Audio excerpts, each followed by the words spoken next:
सुप्रभात, नमस्कार। मैं सुधा सक्सेना। भारतीय संस्कृति और सभ्यता में इच्छा नियंत्रण और आत्मनियंत्रण को बहुत महत्व दिया गया है, जबकि पाश्चात्य मनोविज्ञान में उस गहराई तक वह नहीं पहुंच पाए। आइए आज कुछ इसी पे चर्चा करते हैं।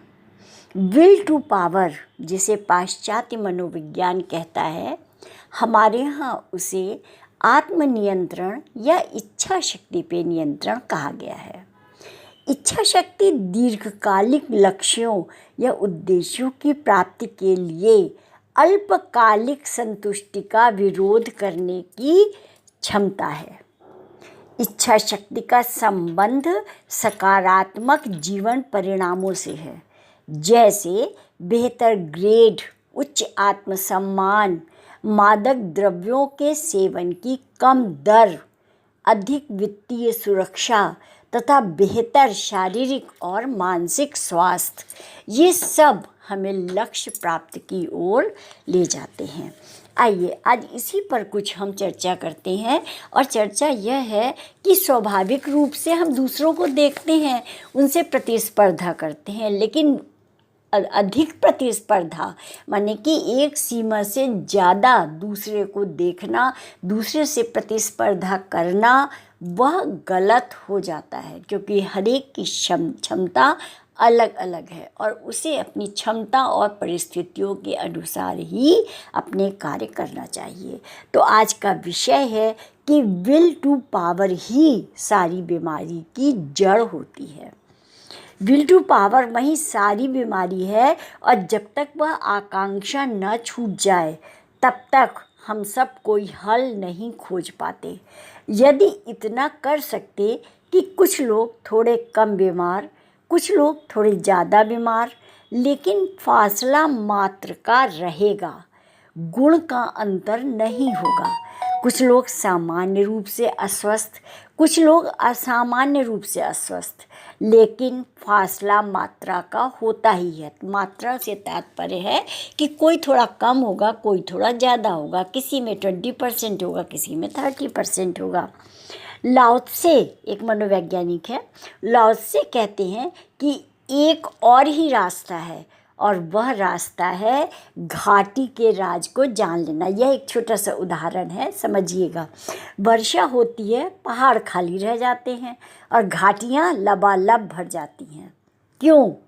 क्योंकि घाटी पहले से खाली है, जो खाली है वह भर जाती है, और पहाड़ पहले से ही भरे हैं तो वो खाली रह जाते हैं। उसी प्रकार से अहंकार रोग है, तो निरअहंकारिता में राज है, कुंजी है। माने कि यदि हमारे में अहंकार है, पहले से अहंकार भरा है, तो हम अच्छी चीज़ों को ग्रहण नहीं कर पाते।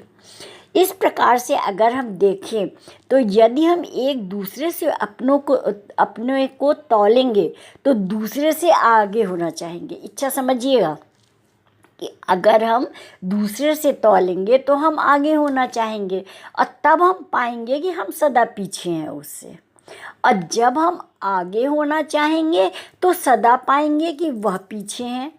तो जिसने प्रतिस्पर्धा की वह सदा पाएगा कि हार गया, लेकिन जो पीछे होने को राजी हो गया, जीवन की इस व्यर्थ दौड़ को देखकर, समझकर, ध्यान से जो पीछे हो गया, और जिसने कहा कि हम दौड़ते नहीं आगे होने को, हम अपने क्षमता के अनुसार धीरे धीरे आगे बढ़ रहे हैं, वही जिंदगी में सफल होता है।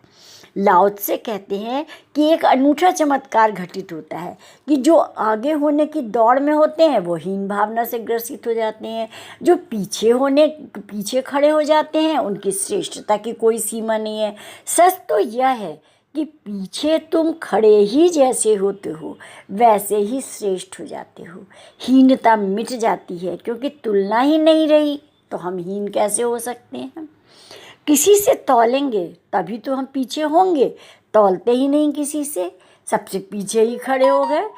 अपने हिसाब से, अपनी परिस्थिति और अपनी क्षमता के अनुसार हम खड़े हो गए।